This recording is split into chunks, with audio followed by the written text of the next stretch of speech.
Hey there, Nicki Traikos here of Life I Design. I'm really excited about something new that I've created to help my fellow artists really hone in on your personal art practice, your art style, planning paintings and working out ideas, and just really have a place to record inspiration and what you want to accomplish and maybe what you're working on. Before I get into that and share with you what I've created for you, I want to talk a little bit about the creative process. If you've been following me for a while, maybe you've taken a class or read one of my books, you know I'm all about showing you the process of creating art, not just taking you step by step through an end result, like a tutorial where I teach you exactly every step to paint something specific, and then you're left with not knowing what to paint next. I really like to show you the process of how to get to that end painting from just the conception, the idea, because often when you're first starting out especially, you might not know what to paint next or what it is that you want to paint more of. Instead, you maybe look to YouTube or Pinterest and see what other artists have painted and then just follow their steps for painting that end product. But it's really the process of figuring out what you enjoy painting and what to paint, and even knowing how to break down that painting that I think is really important. That's one of the reasons why I don't record YouTube tutorials where I share, this is how you paint an apple, for instance, step by step, and there's the apple. I want you to connect more just emotionally, maybe on a different level, so that you can figure out what it is that you enjoy painting. Maybe your subject matter is birds. So you could look for videos that will teach you how to paint a bird, but I really want you to start thinking about studying the forms of birds and how they look in flight and their behavior, and really getting to know the characteristics and the personality of a bird. And then you'll find you'll be able to paint them easily. And the beautiful thing is you'll have your own original piece of artwork, not something that you've copied. So I know we just want to create and paint, and we want to make it easy and flowy. But again, I want to arm you with the things that I wish I knew when I was starting to paint and explore my creativity, because I had moments where all I could do was just copy what other artists were painting, and then didn't want to share that or post that because that's not my original piece. But it wasn't taught how to come up with the concept, the idea, how to study the subject, develop it, and paint it. So this is my goal. If you're in my creative space, I design all of my classes that way, all of my books that way, to give you insight so that you can really start to recognize where you see patterns, whether it's how you decorate your home, the clothing that you wear. You'll start to pick up on colors that speak to you and imagery or patterns that speak to you. And then you can start bringing those things into your own personal art practice for things that you will paint next. Again, my goal is to get you painting and exploring creativity and really starting to develop your own personal style and process, so it's unique to you, it feels good, so it lifts you up, it brings joy. Even if you're just doing color swatching, those moments are really when you're connecting with your tools, you're connecting with, sort of the inner part of you, and creating that little peace and meditation in your practice. And anytime we can sit down with our art supplies, it's really connecting to something that makes us artists and creatives and brings that joy and expression into our daily habit. So I have been working on this idea for quite a while now. I'm going to show you my inspiration. So I have sketchbooks and notebooks all over the house, and they are half finished, some are full, some have just started. But what I started doing more so in this last year, as I started to work on my own personal art once again, is trying to find a place to put all of the ideas, the inspiration that I've been gathering, colors, into one book. So I'm going to show you just, a snippet of what I collect. And these pages then become my brainstorming session for when I want to work on another painting. So often I'll look to magazines and even look at trends. I'll use home decor magazines to think about what colors I want to explore. I'll think about what subject matters. So this is landscape inspiration, and I'll pick up colors and I'll make notes in the pages. And then when I need to sit down and refocus, because again, if you're a creative, maybe you have hundreds of ideas and things that you want to explore and mediums you want to try and things that you want to sketch, but sometimes it's refocusing and being able to choose one or maybe a direction.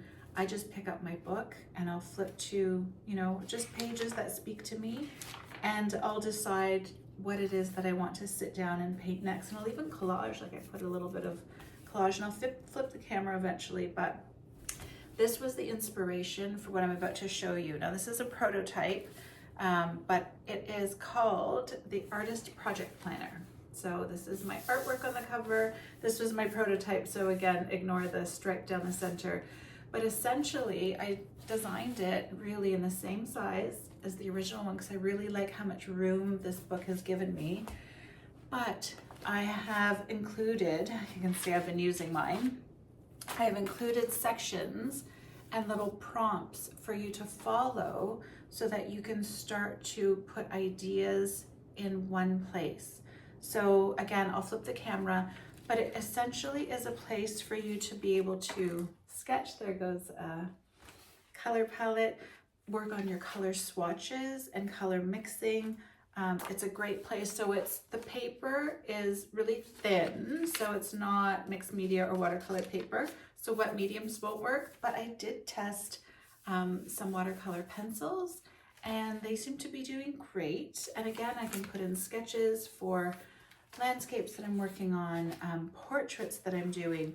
If I have little pieces that I've been sketching and working on, but I want to keep them for reference, I can put them in this book. And I even included a section for classes and books that you might be doing. Classes, maybe you're writing down notes and things that you're taking away from the classes. Maybe even just putting your login information. I can't tell you how many emails we get about that, but I'm working on my portrait skills. So I'm reading books about how to draw the head and hands. I'm studying the Renaissance and how they would sketch people.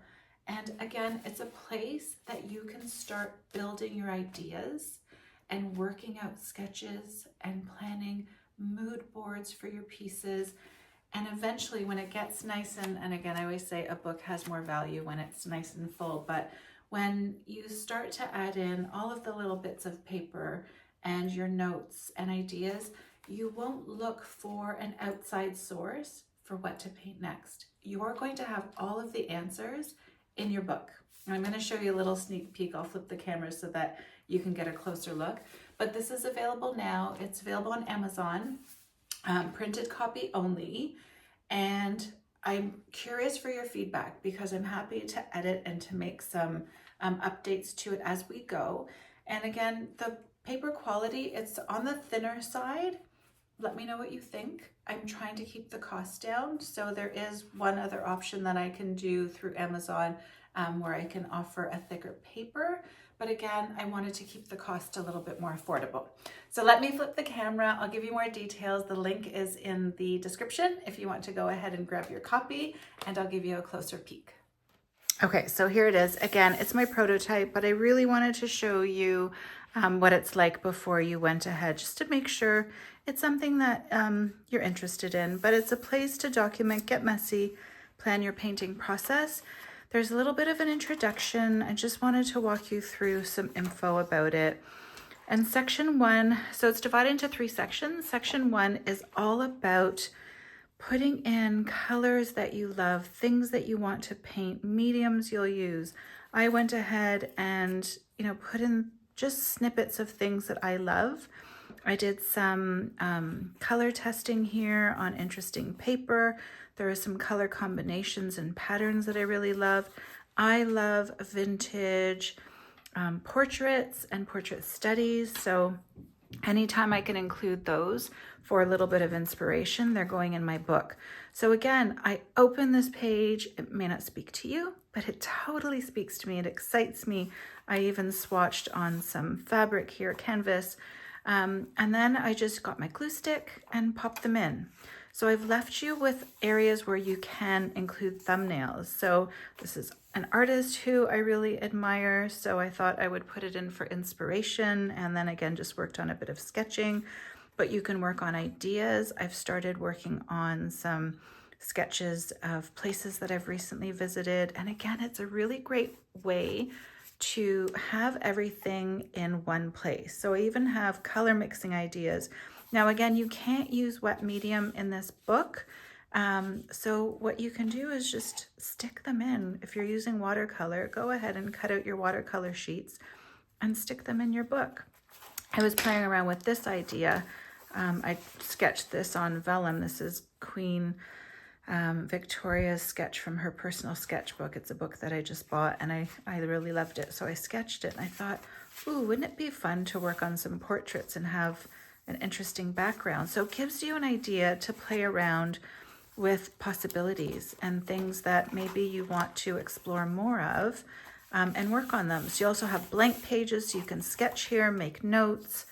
Again, lots of room for color mixing, lots of open space, because I want you to curate the book as much as possible. And don't feel like you have to fill in the book all in one sitting. This I was doing over the course of a week. I'm excited to fill it in completely. I wanted to make sure that there was enough room for you to explore, make your notes, things like that. You can see what blank pages look like. Again, if you wanted to use dry medium, I use the watercolor pencils. They're great.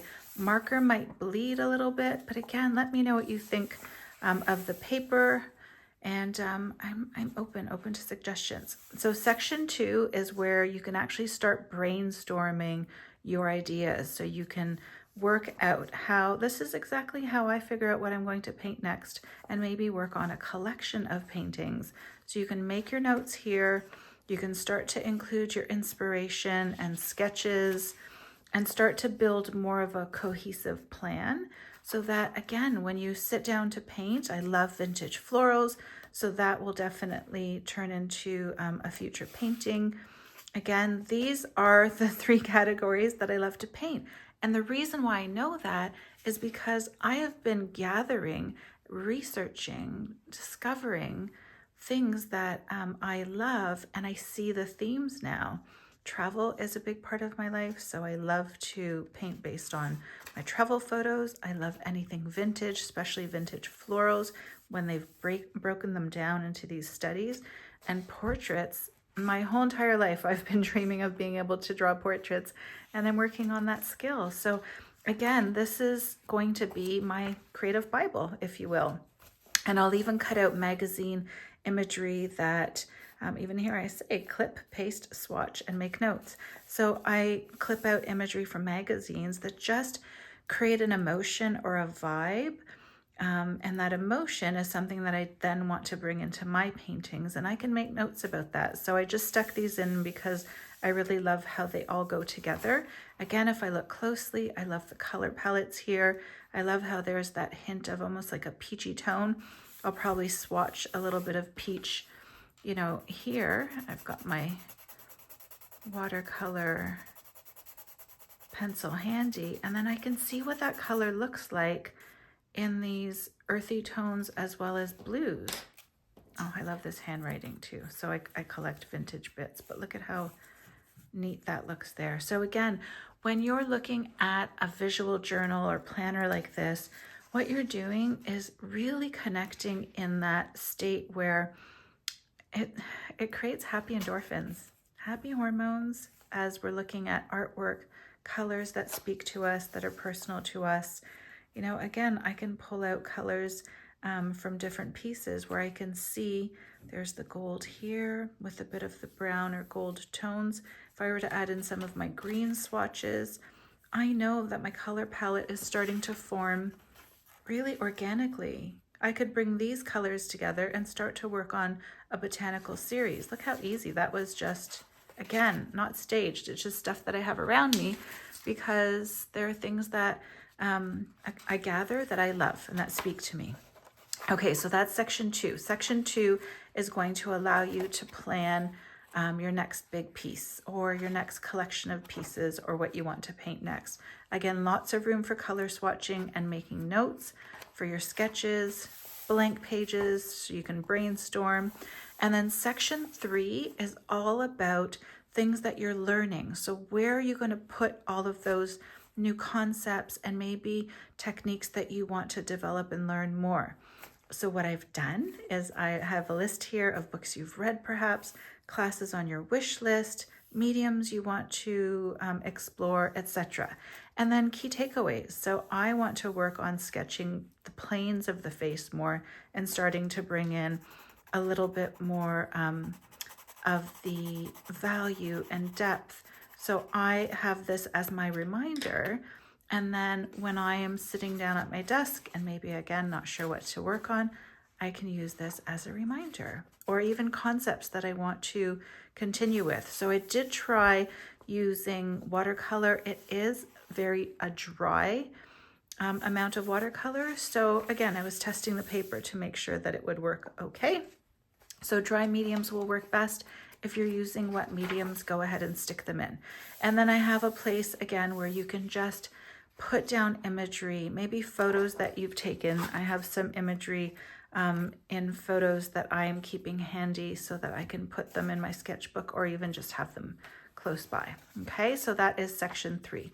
Again, just a little collage moment.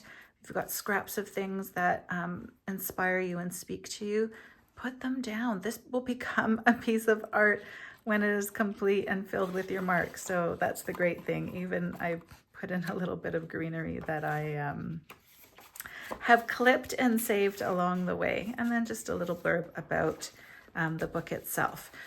So again, a tool to help you through your creative process, to make it fun, to make it unique and personal, where you can start to gather things that speak to you, have them all in one place, and really enjoy and lean into your personal art practice. Okay? I hope you explore that more, and I will see you next time.